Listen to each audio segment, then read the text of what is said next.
I started there with like heaps of loot on me. Oh, okay. Do we betray him and steal the loot? Oh my god. I accidentally fell. Oh, in that dropping spot. Yep. So that's why it's so hard to raid, because you have to drop down. How's things going, lads? Okay, they're traps. Yeah. So what, you just chill because you run out of explosives? Yeah, pretty much. It's gonna be Make worse. it coming across the water. Is it?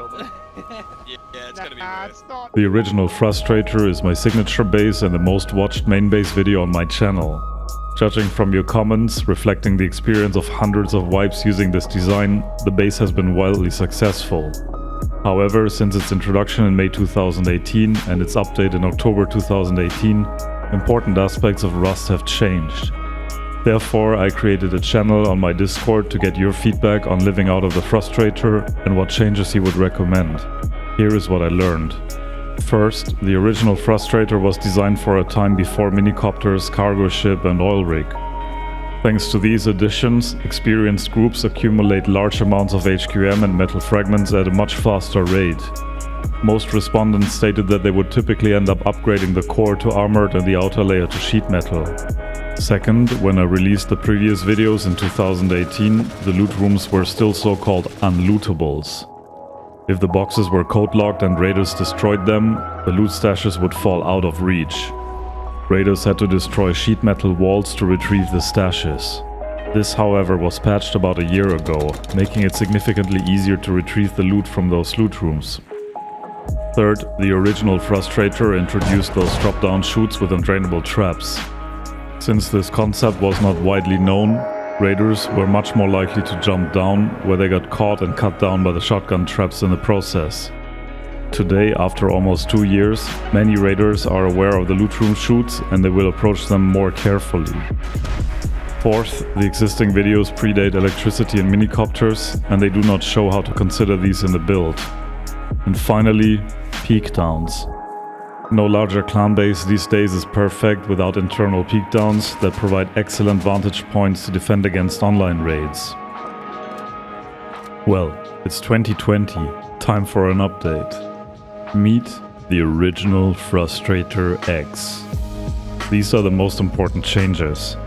The outer ring of foundations has been elevated and reinforced so that the loot rooms can sit lower to the ground of the core. This allows to add a layer of half-height walls above the loot rooms, which acts as honeycomb against splash damage. The base is now designed to allow the core to be upgraded to armored and the outer walls to sheet metal should the wipe go well. The entrance now uses an H-tune inspired design to be able to shoot back at door campers from relative safety. Thanks to being 3 half walls high, we can use the vanishing loot design for the loot rooms. This trick ensures that in the case of a door raid, your high value loot is as hard to retrieve as possible and may possibly despawn rather than being stolen.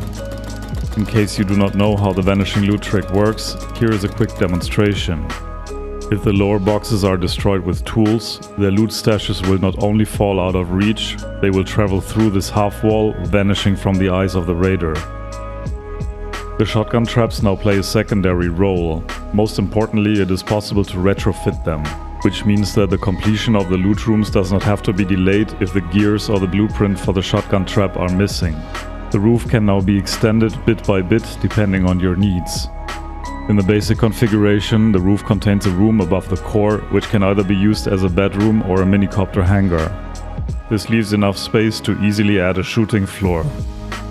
Further, the base now features electricity, which is primarily used to feed the autoturrets. 3 autoturrets guard the surroundings of the base. More autoturrets can be placed around the core and the roof to help defend against raids. But the possibilities to expand the base do not stop there. If you plan to always be online and can manage an upkeep of less than 24 hours, the base can now be retrofitted with an extra layer of honeycomb that comes with peekdowns. At the same time, if you have used the original Frustrator 2 before, this update won't feel like a stranger to you. The entrance leads up to the second floor where you hit the living space. The living space is still winding around a solid column. This auxiliary room is the starter unit. And this one is still used as bedroom. The chutes leading to the main loot rooms are still at the same 3 spots. This ladder still leads to the roof, and it still can be sealed with a stability bunker. Those amenities of course do not come for free. These are the build cost and the upkeep for the standard version, which we will build in this video.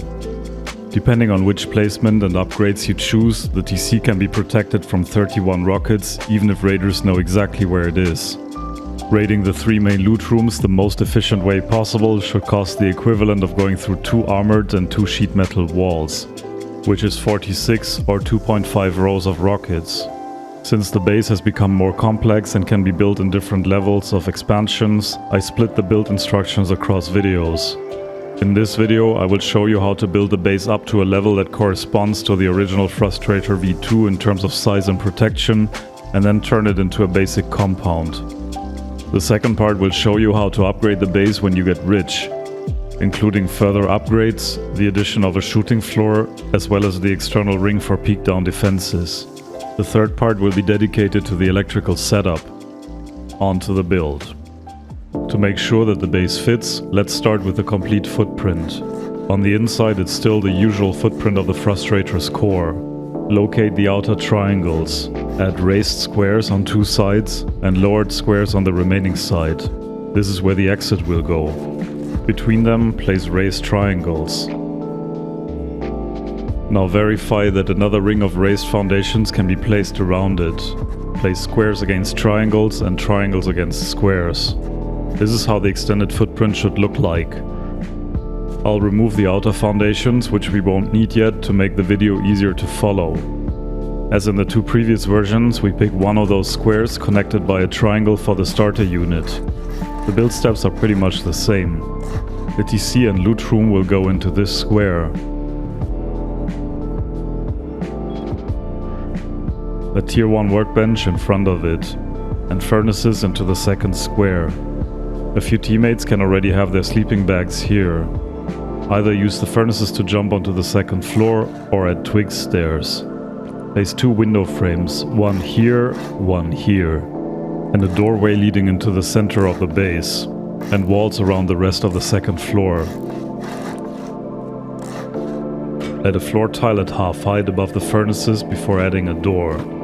Since you later want to access the window, place a row of small boxes here.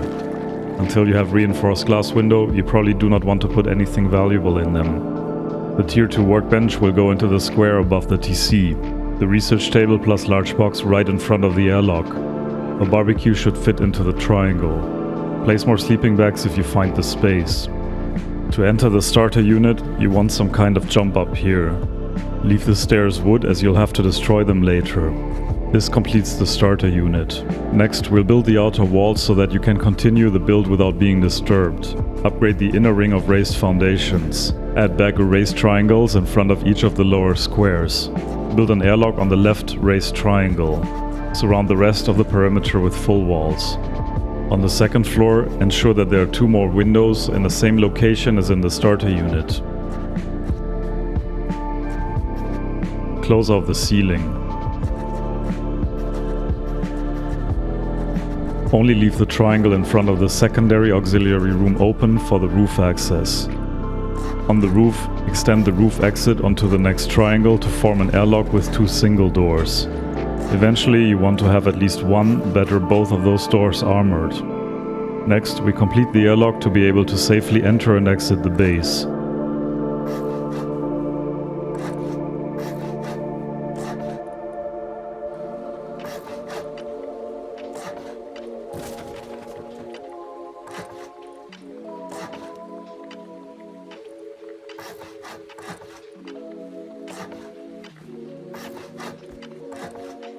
The shop fronts provide all-around visibility.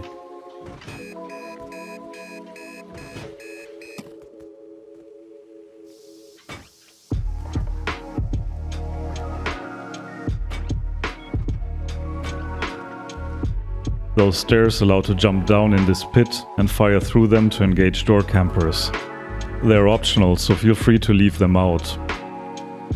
In the next phase of the build, we will secure the TC and construct the main loot rooms. We start our preparations with those lowered squares. Upgrade both of them to sheet metal, as well as the raised triangles left and right of them. Place full walls on all sides of the squares. Create twig to hold up a square floor tile behind the door and upgrade it. Then place a roof onto the foundation. Now place a full wall behind it and destroy the twig. Repeat those steps for the other square.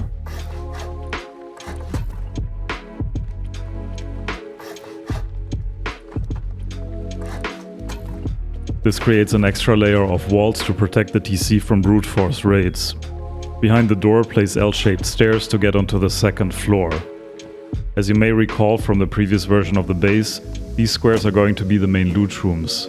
One of these loot rooms will provide access to the TC, which can be put into any of the triangles between the main loot rooms. In the standard variation, we place it behind those two reinforced triangles. Upgrade their foundations to armored. Destroy the TC in the starter unit. To do that, use for example flame arrows or a silenced shotgun with handmade shells. There are several variations to place the TC. Here we're going to place it onto this triangle and against a temporary twig wall with the code lock facing away from the square. Have everyone authorize. Place a window frame between the triangles and a sleeping bag into the other triangle. Double check that you can still place a wall next to it. Decide from which loot room you want to access the TC. The safer but less convenient option is to have another window frame here and close off the wall behind the TC. In this case, the sleeping bag allows to take loot from the main loot room and use it for the TC upkeep. The other option is to have the window frame where the TC is. In this case, everyone can access it. The sleeping bag then serves as a way to allow late joiners to authorize themselves. This is the version we are going to use here. Upgrade everything around the TC to armored. Only leave the window frames sheet metal. Leave 2 campfires here for a hammer, replacement windows, and optionally to store some high value items. Thanks to these 2 choices, raiders only have a 50-50 chance to hit the window to the TC even if they watch this video. Feel free to gamble and make the TC accessible from the 3rd loot room. In particular if you foresee getting raided by people who know the design. On paper it will be weaker there, but raiders might pick the wrong path. By now you may have accumulated enough loot that the starter unit is no longer sufficient. Thus, let's start with the main loot rooms. First, in the very center of the base, we will build a solid column. Upgrade the foundation to armored. Then surround it with full walls and a sheet metal floor tile embedded at half height. Upgrade its ceiling to armored too. Then add another layer of sheet metal half walls on top of it. Pick one of the corners, build a bridge, and build a chute. Use a ladder to climb up and down. We will build the loot room directly in sheet metal. Upgrade the square and the triangles next to it. Make sure that the triangles between the loot rooms are filled in with walls and ceilings to separate this from the adjacent loot room. Only then place the walls of the loot room. Upgrade the foundations behind the triangle to armored. To create the vanishing loot effect, place a sheet metal half wall with a soft side facing into the loot room, and add a floor tile on top which will be armored. Take a box and find the 3rd line of dots on the foundation. Move the box as close to the half wall as you can and code log it. Repeat the same on the other side. Now place a triangle against the central column. You can fit 2 large and 1 small box here. Close off the half-height space above that loot room. From the top, you should be able to place 2 large boxes as far as you can, which should enable to place 2 small boxes in this orientation. Now add a single door frame and the door. As soon as you can, replace the sheet metal with an armored door. Note that we did not use any shotgun trap. I got the feedback from you that getting enough shotgun traps early on can be too difficult. Hence it is important to allow their placement to be delayed. The middle shotgun trap is the only one that you have to place before blocking the entrance of the loot room. This is also the least important one, so you can even leave that out. You can place up to 3 more shotgun traps even after the loot room has been sealed. To place the most important one, place it against the wall above the bottom boxes. You can even place another one like this on the other side, but you might have to remove the door for this. Why are those the most important ones? If raiders raid through doors, they are forced to destroy those shotgun traps. This is likely to also destroy the bottom boxes, which then moves the loot out of the reach of the raiders. Before you turn the loot room into a vanishing loot room, make sure that everyone has authorized on the bottom boxes, and upgrade the wall behind it to armored.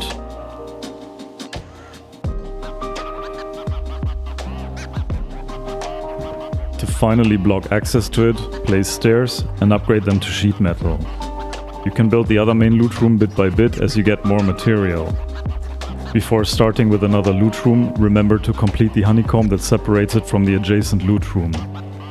For the loot room next to the starter unit, you may have to get rid of the stairs first that led to the starter unit. They can be soft-sided with ease. The chute should initially be protected with garage doors.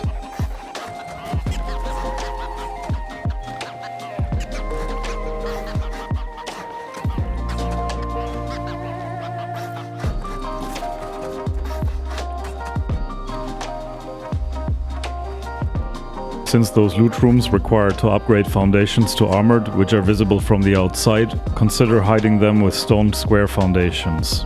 This concludes the second phase of the build. In the third phase of the build, we will upgrade the 3 auxiliary rings. First of all, replace all the wooden window bars with reinforced glass windows. From now on, I will be using garage doors for everything.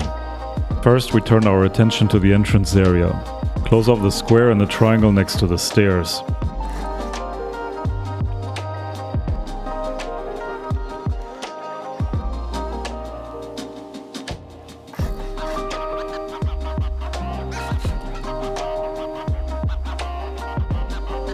In this triangle, place a locker and close it off with a window frame. Please remember that you can place lockers later by jumping into the triangle. Above the staircase, place a wall and attach a square floor at half height. Place a few boxes up there, but leave enough space to crouch to both sides of the window. The area right before the entrance is great for a series of furnaces. Don't hesitate to close off the honeycomb between the main loot rooms, should any of this be missing. Make sure to upgrade all walls to at least sheet metal first, though.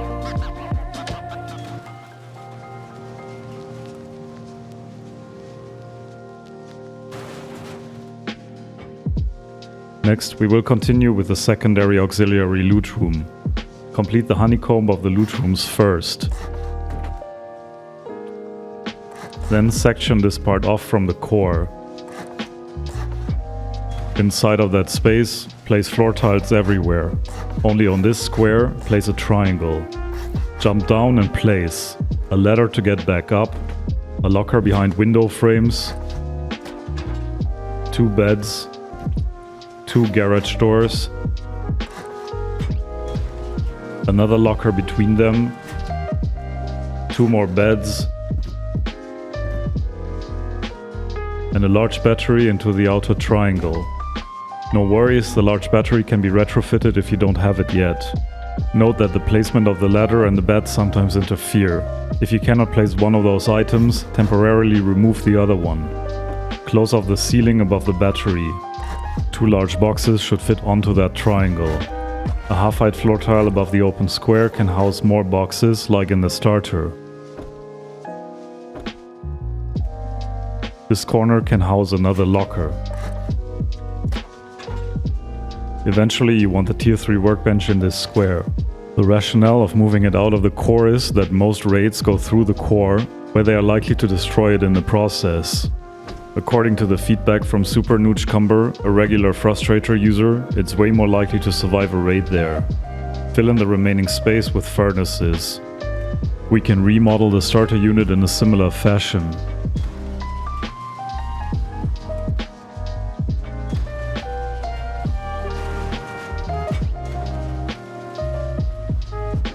Move the furnaces to the second floor of the base.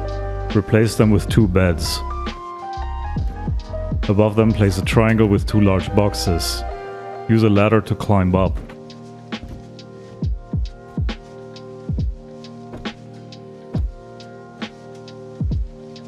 Destroy the tier 1 workbench to prevent it from aiding jackhammer raids and replace it with a locker.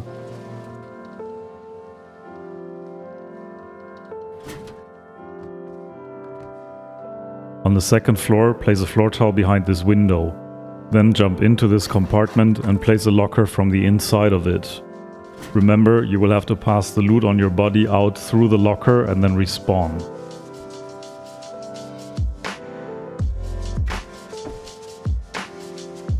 In the next phase of the build, we'll work on the core. So far the core is still open, which gives the base a fantastic atmosphere, but it also makes door raiding quite cheap. If you like the open atmosphere and you don't care about its downside, simply upgrade this triangle to armored and honeycomb it with metal half walls. Here we will create a full height column with a floor tile embedded at half height. This allows the section of the core with garage doors which can save the day during an online raid and increase the cost of an offline raid. Over time and bit by bit, the goal is to add garage doors all around it. No worries, there's no need to rush them if you're low on gears. The core can house a few more items. The repair bench can go below the roof exit, as here you can use the roof stability trick to seal the base. Once the garage doors are in place on all sides, this configuration is not susceptible to incendiary rocket splash damage, so you can leave the floor tile twig. Otherwise, we like to have lockers and drop boxes with meds and ammo and additional sleeping bags here. On the roof, we will build a minicopter hanger / roof defense spawn point. If possible, replace the doors with armored doors.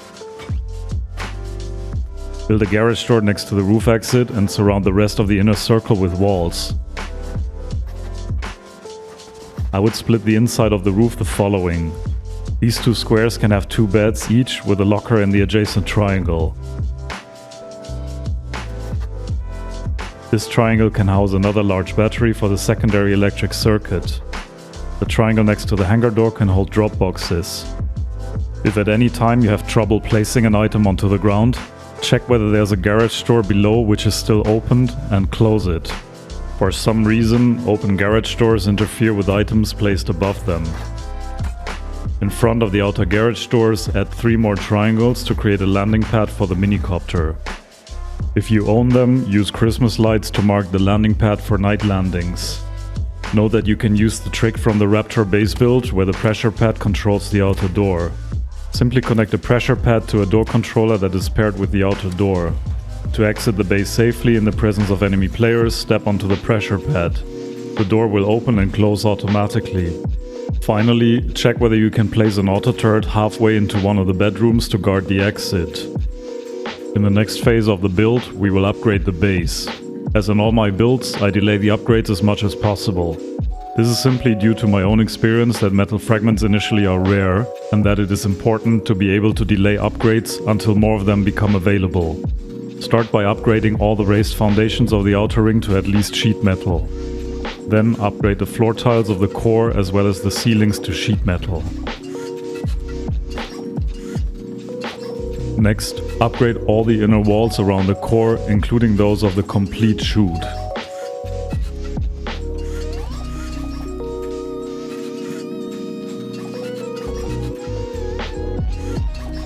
Jump onto the roof and upgrade the whole roof access airlock too.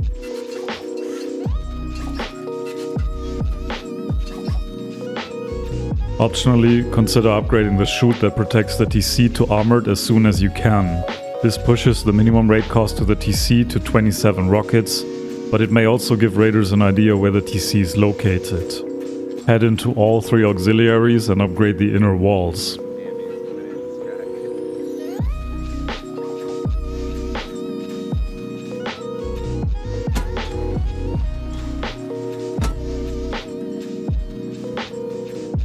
In case of the former starter unit, this is also a great opportunity to flip them around. On the outside, recreate the ring of the outermost external foundations.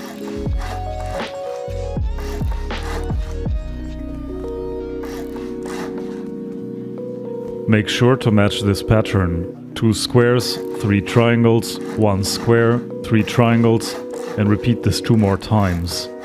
In front of each of the 3 windows, we're going to build pods for the auto turrets.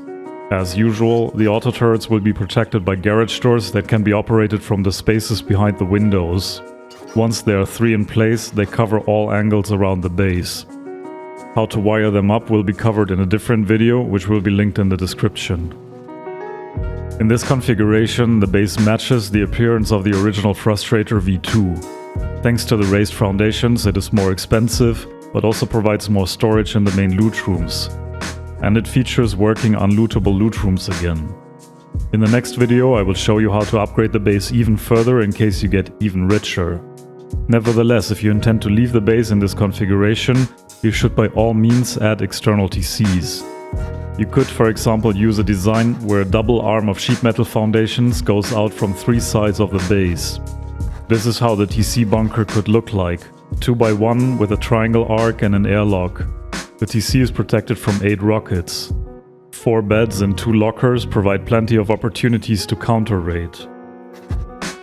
With a bit of extra honeycombing behind and above the TC triangle, you can push the raid cost to 10 to 12 rockets. We can also turn this into a compound. On the second square of the external TC arm, we can create an Alone in Tokyo inspired airlock.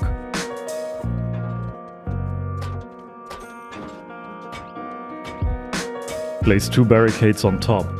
Then clip a high external wall into each of the windows on the sides.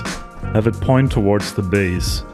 If you do this on all of the 3 airlocks, you should be able to close off the remaining space with 3 more high external stone walls. My preferred approach is to eyeball the center of the gap between the walls and place one there. Then the 2 remaining gaps should be easy to fill with a single high external wall each. And that's the first stage of the original Frustrator X done. Shout out to everyone who provided feedback on my Discord to improve the design. In the next video, we will address the challenge of expanding the base should your group have a great wipe and become filthy rich. Until then, take care, evil Wurst out.